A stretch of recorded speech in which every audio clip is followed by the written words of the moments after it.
السلام عليكم ورحمة الله وبركاته. السلام الله وبركاته. So ஸ்கிரீனுக்கு வந்தீங்களா? ஆமாங்க ஷேக், வந்துருச்சுங்க ஷேக். நல்லா.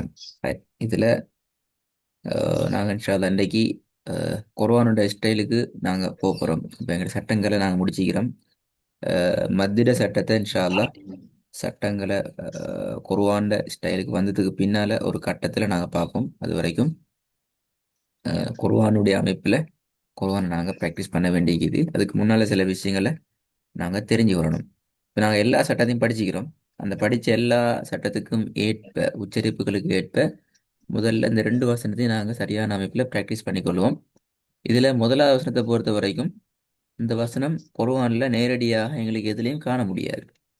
ஆனால் நாங்கள் குர்ஆனை ஓத முன்னுக்கு இதை ஓதித்தான் நாங்கள் ஆரம்பிக்கணும். எங்களோட அமைப்பில் சிஸ்டத்தில் கட்டாயம் நாங்கள் அந்த வசனத்தை ஓதணும். ஆனால் வசனம் எங்களுக்கு மனப்பாடத்துலேருந்து நாங்கள் ஓத வேண்டி வரும். ஏன்னா குர்ஆனில் எங்கேயும் விதிக்காது. அப்போ அதில் உச்சரிப்புகள் எப்படி, வசன அமைப்புகள் எப்படி, எழுத்துக்கள் என்னங்கிறத நாங்கள் இப்போ உங்களுக்கு ஸ்க்ரீனில் தான் தெரிகிறோம். அந்த அமைப்புகளை பேணி கொஞ்சம் போதும் பார்ப்போம். சரியா? اوكي ஷேக். أعوذ بالله من الشيطان الرجيم. S, good. ரெண்டு அதையும் அடுத்த போதும். بسم الله الرحمن الرحيم.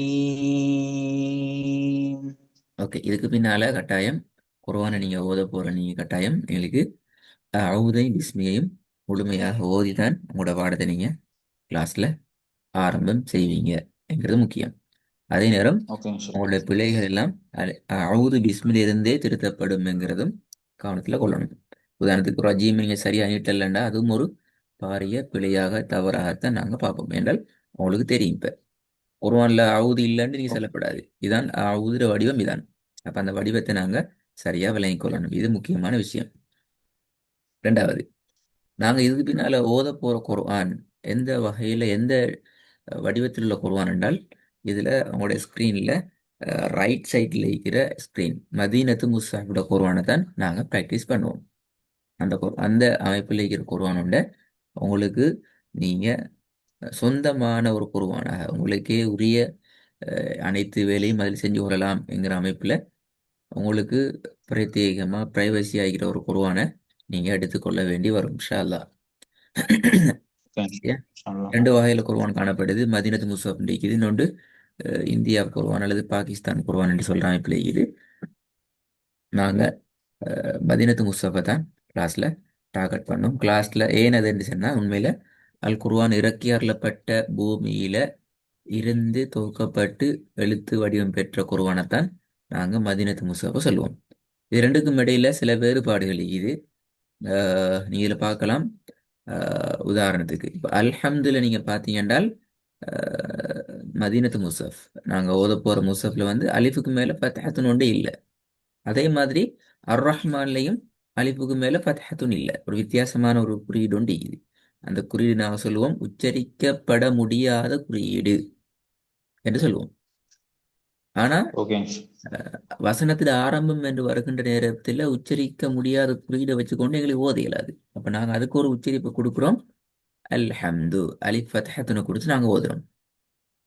ஆனால் மதீனத்து முஸ்ஹஃபை விட்டுட்டு பாகிஸ்தானுடைய அமைப்பில் அமைக்கப்பட்ட அந்த குர்ஆன் அமைப்பு நீங்கள் பார்த்தீங்க என்றால் அல்ஹம்துல அலிஃபுக்கு மேல் என்ன இது?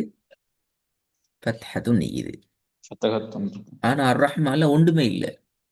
அப்போ இது ஒரு எங்கட அமைப்பில் ஒரு குழப்பத்தை ஏற்படுத்தக்கூடிய ஒரு குர்ஆனா போய்த்திடும். ஏன்? அல்ஹம்த நாங்கள் அல்ஹம்துக்கு ஃபத்ஹத்துன்னு வச்சு ஓதுறோம். திருப்பி அர் ரஹ்மானுக்கு ரஹ்மான் தான் நாங்கள் ஓதணும். அப்படின்னா அலிஃபுக்கு என்ன செஞ்சுக்கணும்? கட்டாயம் ஃபத்ஹத்துன்னு வந்திக்கணும்.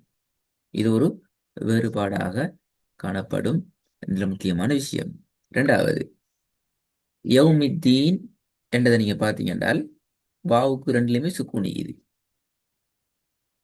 மக்தூபியை பார்த்தீங்கன்னாலும் வாவுக்கு சுக்கூன் இருக்குது. எங்க சுக்கூன் இல்லை? மதீனா. முஸ்ஹஃப்ல சுக்கூன் இல்லை. ஆனால் இது நம்ம பாகிஸ்தான் இந்தியா குர்ஆன்ல வந்து சுக்கூன் இருக்குது. அப்போ ஓகேங்க ஷேக். எங்களுக்கு இதில் அடுத்த குழப்பத்தை கொண்டு வரபடி என்றால் சுக்கூன் வந்தா அப்போ மக் துப் பி என்று தான் நாங்கள் ஓதணும். ஏன்னா யவ் என்று தானே ஓதுறோம். அந்த மத்தினுடைய எழுத்துக்களை தெளிவாக அடையாளப்படுத்துகிற அல்லது அதில் எங்களுக்கு இது மத்துடைய எழுத்துங்கிறத சொல்லித்தர அமைப்புல பாகிஸ்தான்ட குர்ஆன் அமைப்பு இருக்காது.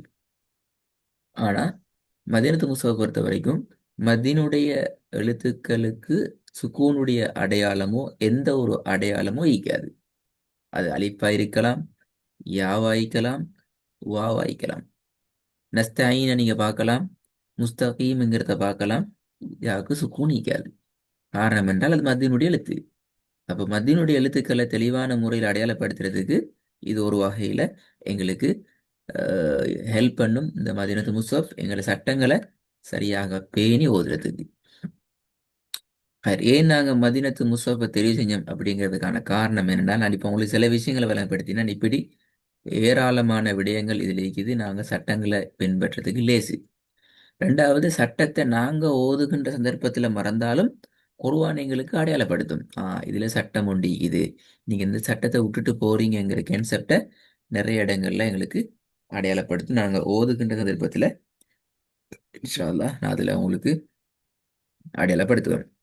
எனவே மூணாவது, அருளப்பட்ட பூமியில எழுதப்பட்ட ஒழுங்கு. நான் ஆல்ரெடி சொன்ன விஷயம்தான். அந்த வகையில் நாங்கள் மதீனத்து முஸ்ஹஃபை டார்கெட் பண்ணிக்கிறோம். இதில் இருக்கிற சில சிறப்பம்சங்கள் உண்டு. உச்சரிக்காத எழுத்துக்களுக்கு ஒரு விசேட ஒரு அடையாளம் உண்டு இருக்கும். நான் விளங்கப்படுத்திட்டேன். மதீனுடைய அடையாளங்களுக்கு மேல எந்த ஒரு அடையாளமும் இருக்காது, சுக்கூனும் இருக்காது. மூணாவது, மதீனுடைய அடையாளம் எல்லாமே ஒரே வடிவம் தான். 3 செகண்ட் நீட்ட வேண்டிய அடையாளம் இருக்குது. அது அடையாளம் எல்லாத்துக்கும் ஒரே மாதிரி தான் நிற்கும். குர்ஆன்ல இந்த குர்ஆன்ல நல்ல விளங்கிக் கொள்ளணும். சில ஓகே இடங்கள்ல நாங்க இருக்கிற இடத்த போல எங்களுக்கு ஓத முடியாத சில சந்தர்ப்பங்கள் இருக்கும்.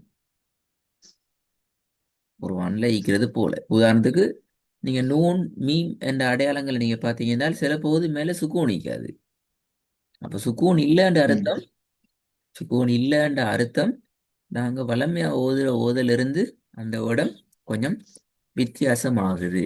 இன்னொரு வகையில சொன்னா அதுல ஏதோ ஒரு சட்டம் ஒன்று தொடர்புபடுது என்றுதான் அது அர்த்தம். ரெண்டாவது, ஓகே தன்மையினுடைய அடையாளங்களையும் அந்த மாற்றத்தை அவதானிக்கலாம். அதுவும் ஏதோ ஒரு சட்டத்தை கொண்டு வரக்கூடியது என்கிறத நாங்க அடையாளப்படுத்தலாம். இது இன்ஷா அல்லாஹ் நாங்க ஓதுற சந்தர்ப்பத்துல நாங்க டிஸ்கஸ் பண்ணலாம், பார்க்கலாம்.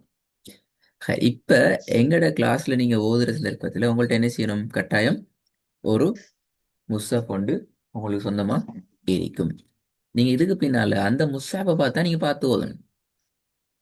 எங்களுடைய ஸ்க்ரீனை பார்த்து ஓதப்படாது. ஷூர். ஸ்க்ரீன்ல உங்களுக்கு ஷேர் ஆகும் உங்களோட நீ ஓதுற பேஜ். அதை நாங்கள் உங்களுக்கு பிழைகள் உருகுன சந்தர்ப்பத்தில் நாங்கள் அடையாளப்படுத்துவோம். அது அந்த டைம் மட்டும்தான் நீங்கள் ஸ்க்ரீனை பார்க்க வேண்டி வரும். ஹயர். அதே நேரம் உங்களோட கையில் ஒரு பென் ஒண்டிக்கும்.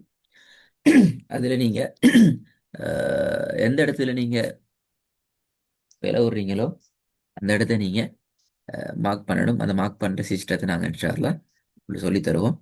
அது எப்படின்னு சொல்லி. அடுத்தது, கட்டாயம் நீங்கள் கிளாஸை ஸ்டார்ட் பண்ணுற நேரத்தில் எங்களுக்கு 3 விஷயங்களை சொல்லித்தான் ஸ்டார்ட் பண்ணணும். ஒன்று, நீங்கள் ஓதுகிற அந்த பேஜோட நம்பரை சொல்லணும். முதலாவது ஓகே ஷூர். பேஜ் நம்பரை நீங்கள் குர்ஆன்ல கீழே பார்த்தீங்கன்னா விளங்கும். மதீனத்து முஸ்ஹஃப்ல எல்லாத்தையும் நம்பர் ஒன்று போட்டிப்பாங்க. 600 வச்ச நம்பர் வரைக்கும் மிக்குது. அப்போ நீங்கள் முதல்ல நம்பரை சொல்லுவீங்க. ரெண்டாவது, சூரோட பெயரை சொல்லணும். மூணாவது, சூரா இடையில இருந்து ஆரம்பிக்கப்படுறதா இருந்தால் சூராவினுடைய எத்தனையாவது வசனம் என்றதையும் நீங்க சொல்லித்தான் கிளாஸ் ஆரம்பிக்கணும். முதலாவது தான் கேட்போம் உங்கள்கிட்ட. இதுக்கு பின்னால் நீங்க ஓகே என்ன ஷூர். செய்வீங்க? அவுது பிஸ்மியோட கிளாஸை ஸ்டார்ட் பண்ணுவீங்க. அதிலிருந்து உங்களோட பிழைகள் கவனிக்கப்படும். தவறு பிழைங்கிறது இது முன்னுக்கு நீங்க படிச்ச எல்லா விஷயத்தையுமே நாங்க அவதானிப்போம். எழுத்து உச்சரிப்பாய்க்கலாம், சட்டத்திட உச்சரிப்பாய்க்கலாம், வசனத்திட ஒழுங்குகள் ஆய்க்கலாம், நிப்பாற்ற அமைப்புகள் ஆய்க்கலாம், எல்லாம் பார்க்கப்படும். ஒரு ஒரு பேஜுக்குள்ள நீங்க 2 அல்லது 3 பிழைக்குள்ளால 3 பேஜை நீங்க ஓதணும். அதான் எங்களோட கடைசி டார்கெட். அதை நோக்கி நாங்கள் மெதுவா அவங்கள கொண்டு போவோம். இது உங்களுக்கு நாங்கள் கிளாஸ்ல சூறாக்களுக்கு ஏற்ற வகையில் நாங்கள் பார்ப்போம்.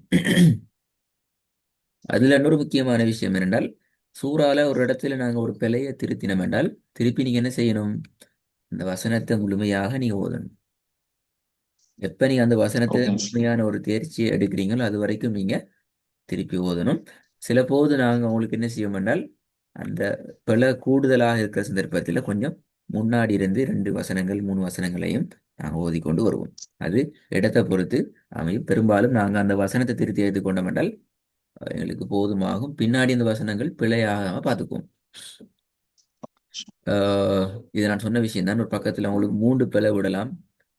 சூறா உண்டு என்று கேட்டால் இந்த சூறாட தன்மையை பொறுத்து நாங்கள் உங்களுக்கு எத்தனை பிழை விடலாம் என்று சொல்லி அடையாளப்படுத்துவோம். உதாரணத்துக்கு 2 வசனம் தான் இக்கிது அப்படி என்றால் அதில் நீங்கள் ஒரு பிழையை தான் விடலாம். ஒரு 4 வசனம் இருக்கின்றால் நீங்கள் ஒரு பிழை என்ற அந்த கான்செப்டில் அப்படி வரும். ஆனால் பக்கமாக நாங்கள் ஓதுற கான்செப்டுக்கு வர நேரம் என்ன, நாங்கள் முதலாவது சின்ன சூறாலேருந்து தான் ஆரம்பிப்போம். போக போக தான் நாங்கள் பெரிய சூறா நோக்கி போவோம். இது உங்களோட பிழைகளை அவதானிக்கப்படக்கூடிய இடங்களா போட்டி பாருங்க. எழுத்திர உச்சரிப்பு வடிவம், எழுத்திர தன்மை. உச்சரிப்பிட வடிவம்ங்கிறது வேற, தன்மைங்கிறது வேற. தன்மை என்று சொல்றது வல்லின மெல்லின வேறுபாடுகள். சட்டப்பகுதி படிச்சுக்கிறோம். இடையில திக்கிறது, நீட்டுறது, உன்னாட டைமிங் அளவுகள், நிறுத்துற டைம்ல கடைபிடிக்க வேண்டிய ஒழுங்குகள் எல்லாம் மிக உன்னிப்பாக கவனிக்கப்படும். இதெல்லாம் நீங்க உங்களோட ஓதலுக்கு அவதானிச்சு கொண்டு உங்களோட குர்ஆனை நீங்க ப்ராக்டிஸ் பண்ணணும். நீ செல்ஃபாகவும் ப்ராக்டிஸ் பண்ணுங்க. கிளாஸுக்கும் கிளாஸையும் டார்கெட் பண்ணி டாஸ்க் எடுத்து நீங்க ப்ராக்டிஸ் பண்ணிட்டு வாங்க. இந்த அமைப்புகளை இன்ஷால்லா பேணி இன்ஷா அல்லாஹ் நீங்க ஆரம்பத்தில் எங்களுக்கு சூரத்துல் ஃபாத்திஹாவை ஸ்டார்ட் பண்ணணும். இன்ஷா அல்லாஹ் ரெடி ஆகணும். சூரத்துல் ஓகேங்க ஷேக். ஃபாத்திஹாட அமைப்பை அழகான முறையில் ஒழுங்குபடுத்துறதுக்கு பின்னால நீங்க சூரா நாஸ்ல இருந்து ஆரம்பிக்கணும்.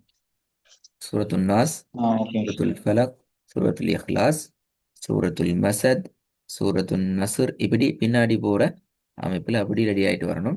சொன்ன ஒழுங்குகளை அவதானிச்சு ரெடி ஆயிட்டு வாங்க.